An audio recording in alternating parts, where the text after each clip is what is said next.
Hello everyone, it is Wednesday, it is 9 o'clock, and this is the first Pam Chat of 2017. My New Year's was really great, and I so enjoyed my trip to Arizona. I had a wonderful time with my family. I had a very low-key New Year's Eve. I just wasn't up to a whole lot of Miami traffic, if you will, but I did have a good New Year's, and I am on fire to start 2017. Now, before I get to the politics, I have a lot of football to catch up with, and so I'm going to start with football today.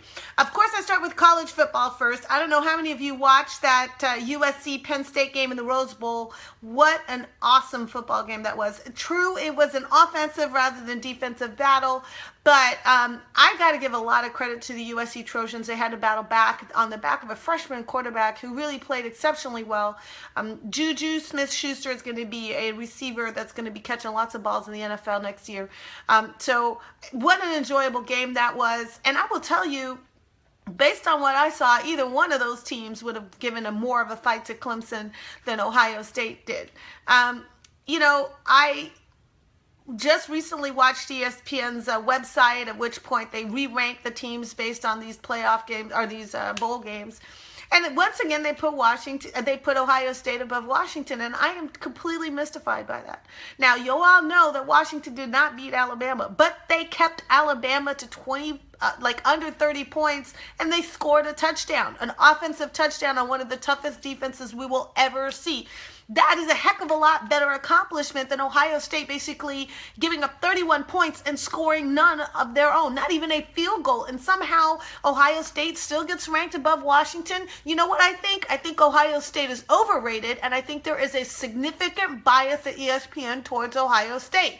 That bias played itself out in the selection of Ohio State over Penn State in the playoff, and it just doesn't make any sense to me. Ohio State's a damn good football team, but it is not a better football team than Penn State, and it is not a better team than USC, at least not from what I saw on the field. So anyway, I do think that Clemson is going to have its hands full with Alabama in the national championship game. I have to give the nudge, at least who I'm pulling for, to Clemson, just because, it's about time we got a new title holder.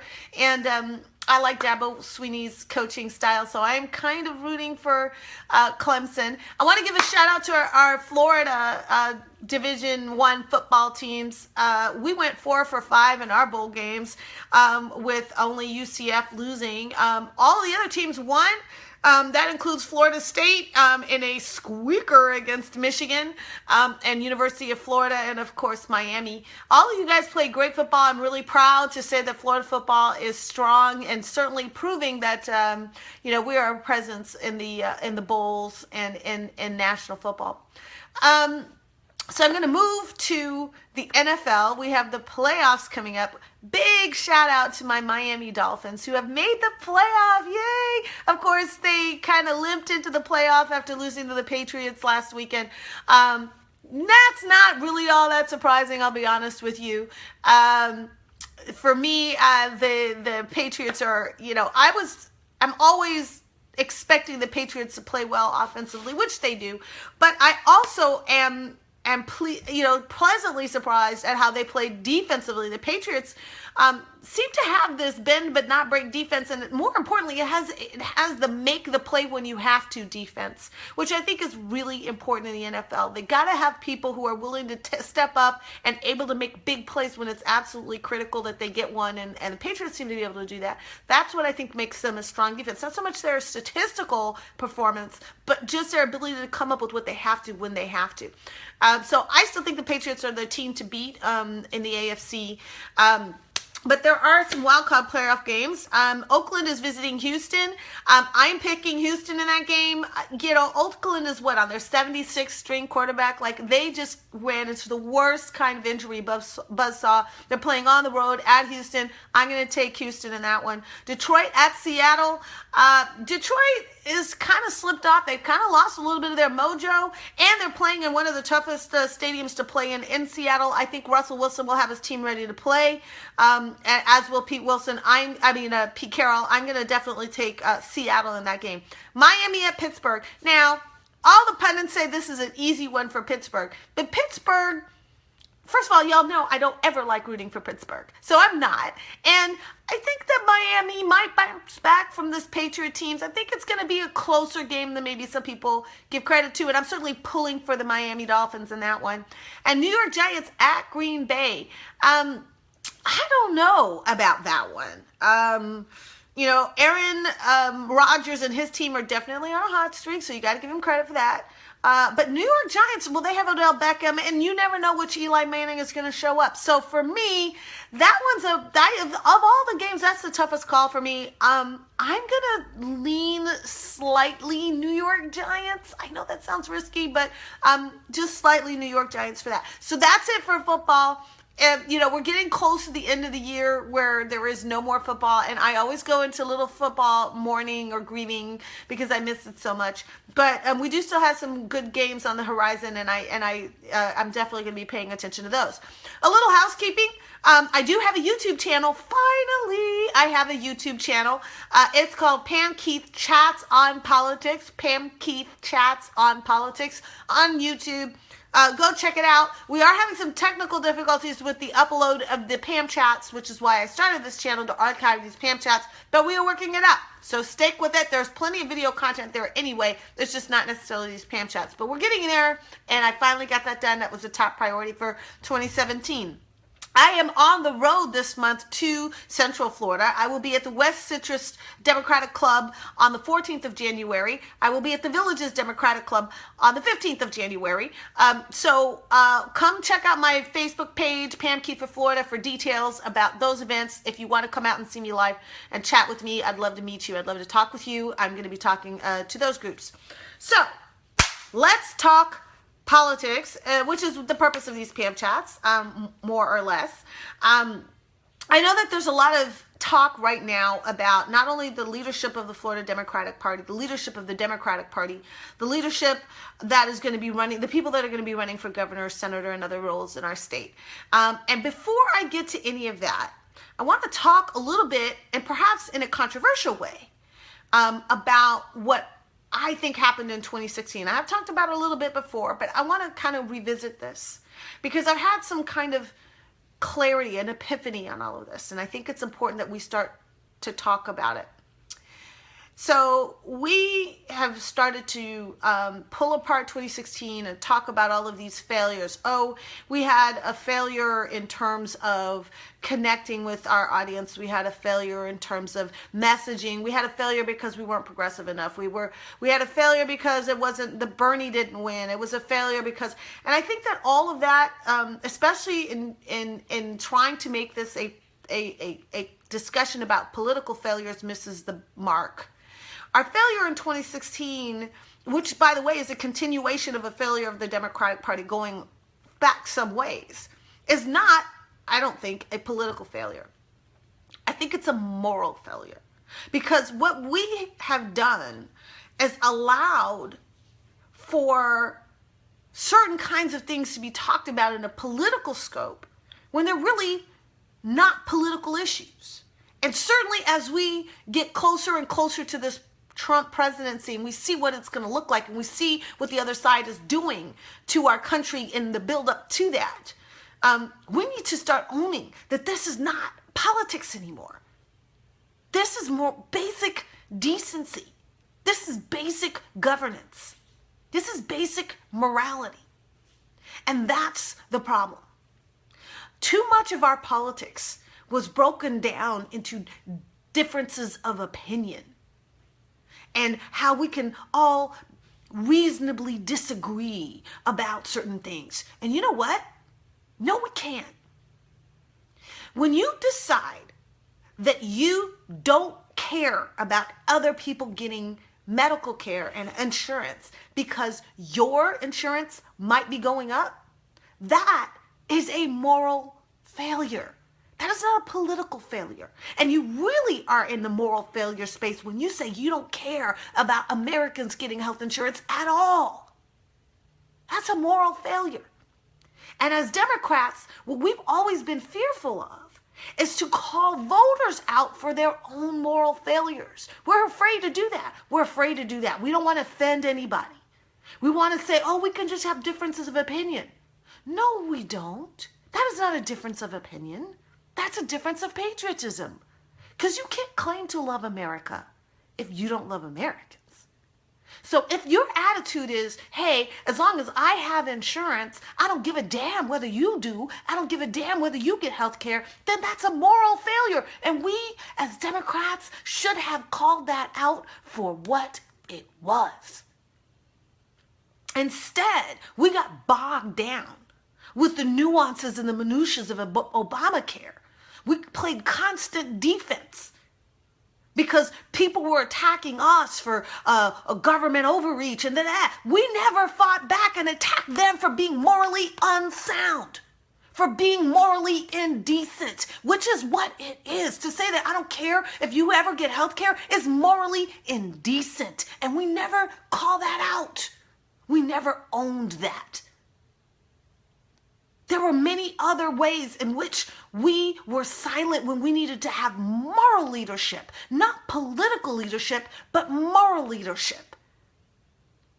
You know, when we talked about immigrants in this country, we allowed this to get devolved, this discussion to get devolved into this discussion of, well, do we have borders or do we not have borders? What a stupid question and what a stupid way to say it. But Trump got away with that. Either we're a country with borders or not. For the last 200 years, have we not been a country? What the hell is that man talking about? We've been a country for 200 years. We don't stop being a country because we have compassion on refugees. That doesn't stop us from being a country. But we allowed ourselves to talk about that as a disagreement in politics when it was really a difference of morality. And we didn't own the moral high ground on that. And that was our failure. I want to talk about these moral failures because understanding that is going to guide us going forward, right? Now, the problem with calling out moral failures of the other side is when we have moral failures of our own. That's where we start to, because that just looks like sanctimoniousness, right? If you're morally unsound and you're pointing out the moral unsoundness to the other side, then hey, you just come off as sanctimonious. And there were some moral unsound things on our side too.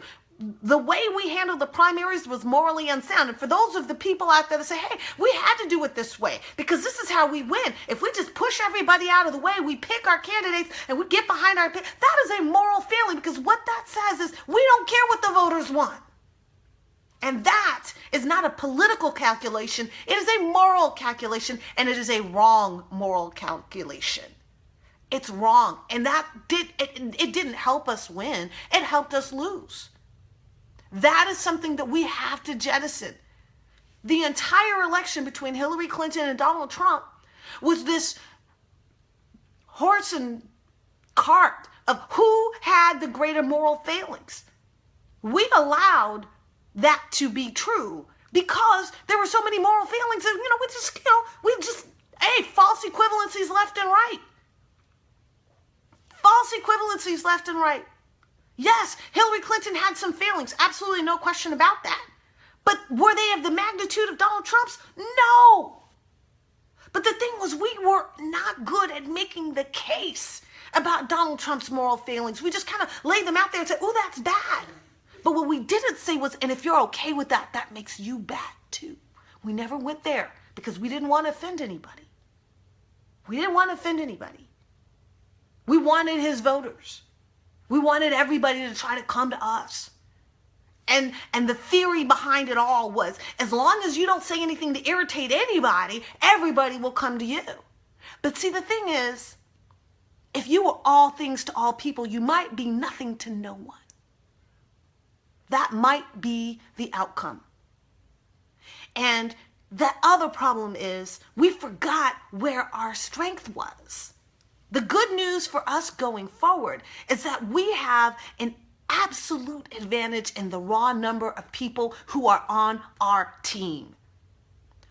Our disadvantage is that they don't respond to political messages. They respond to emotional, intellectual, moral messages. They respond to moral leadership. And that's what we did not give them.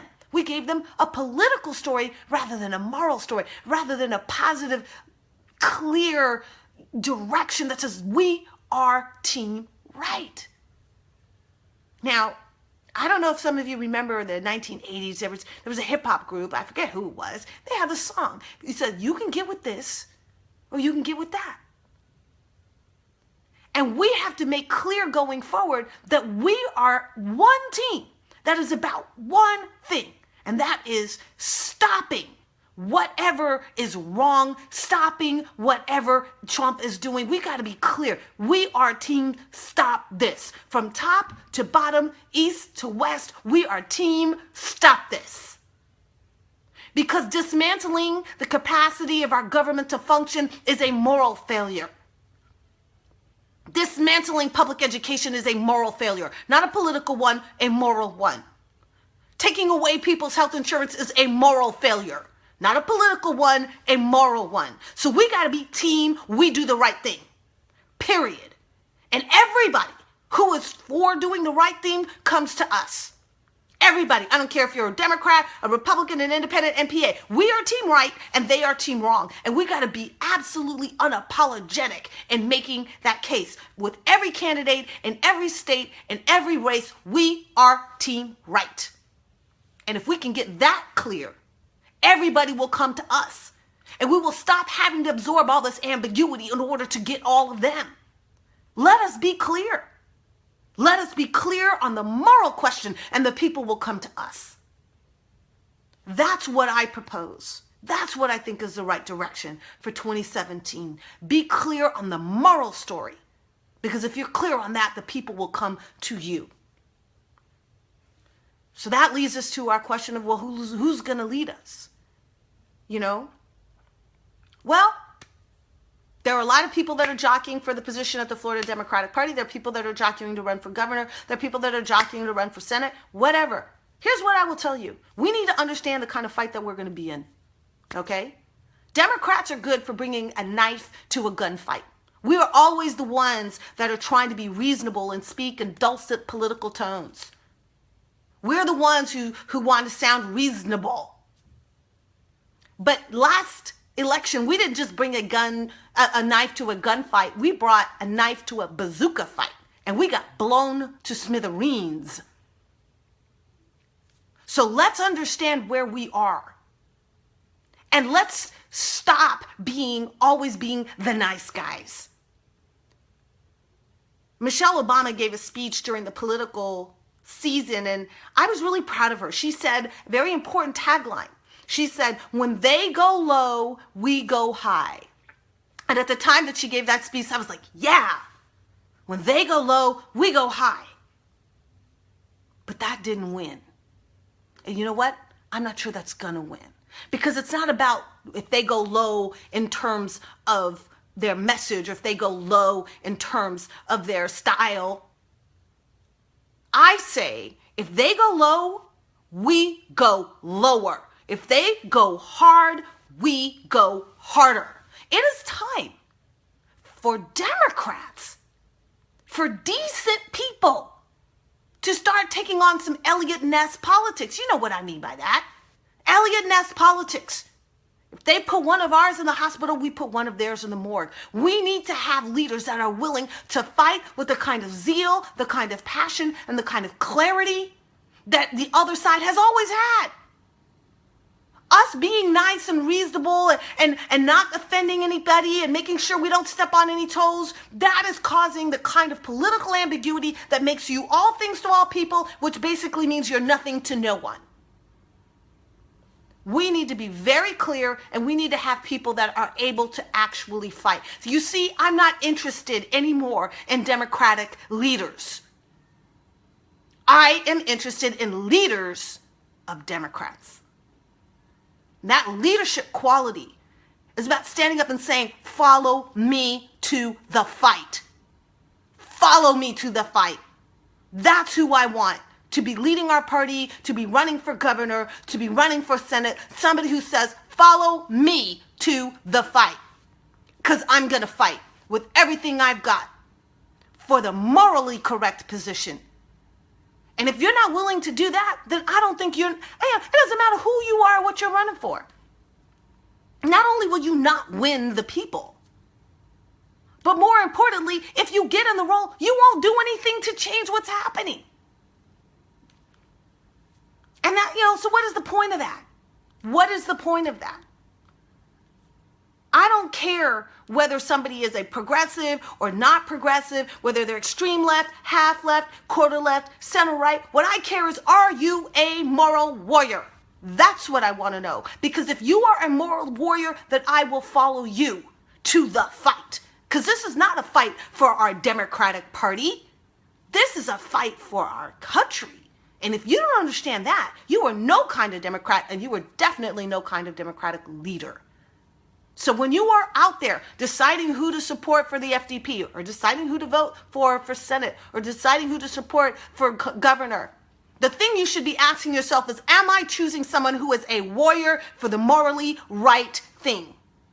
Because if that is not the case, that person not only will not win and it is a waste of our time and our money, but that person, even if they did win, is not going to change anything to the positive. And that's what we have to have in 2018. I assure you that if we continue down this path of saying, hey, we need to pick people with a whole lot of money and a whole lot of name recognition, we will lose. Why? Because they will always have more money. And they will always get more name recognition, because the way they play the game is to be just as outrageous as necessary to get the media attention that they need. Just ask Donald Trump. He set the tone and they know it works, and so they're going to use that. We're not going to outmoney the Republicans, and we're not going to outrageous the Republicans. That isn't going to happen. So what we got to do is out-inspire the Republicans. We've got to out-inspire them. And that means we've got to have candidates that start from a completely different set of principles.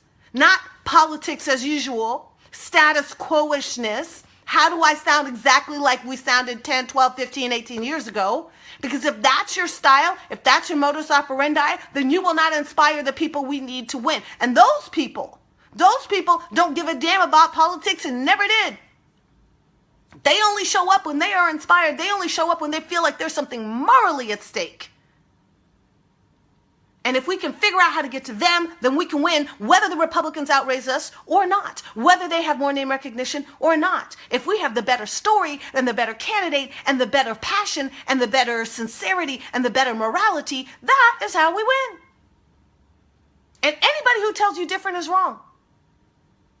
Now, I know that getting to be successful in 2018 is going to take resources. Steve Shale made that point. He's right. It takes resources.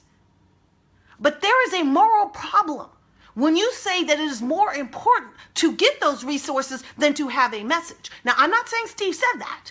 I'm just saying that is the danger of where you go when you service the money first. When you service the money first, the message gets completely lost. I'm not saying rich people are inherently immoral. Not at all. I'm not even saying companies are inherently immoral. Not at all. What I'm saying is, if you service rich people and companies, you're immoral. That's what I'm saying. Because your purpose is to serve the people. That's your purpose. That is your mission. And if you don't understand that, then you're not a Democratic leader, let alone a leader of Democrats. So that's my thought for the first Wednesday in 2017. It's a controversial thought, and if you disagree, let me know. I'm sure most of you do. I did get a question from someone asking me, hey, where did I go to school? UC Davis. Yay! There are some people that are saying hi to everybody out there, and if you like this video, please share it. If you have the moment, please go to my YouTube page and subscribe. Share it with your friends. Tell everybody that you know to come watch these videos and begin the engagement. I am going to continue to be out there talking about the issues that I care about. And people are asking me all the time, hey, Pam, what are you going to run for? I will tell you, it is not a lack of will on my part. It's a lack of resources. And so I am still kind of looking at what makes sense and where are the resources and how can I get those. But I am not a quitter, and God knows I am not a coward. I am going to be the kind of candidate, no matter what I run for, who will be the warrior who says, join me, stand with me, and I will take us to the fight. That's the kind of candidate I was. That is the kind of candidate I will be in the future. God bless you all, and I will see you next Wednesday.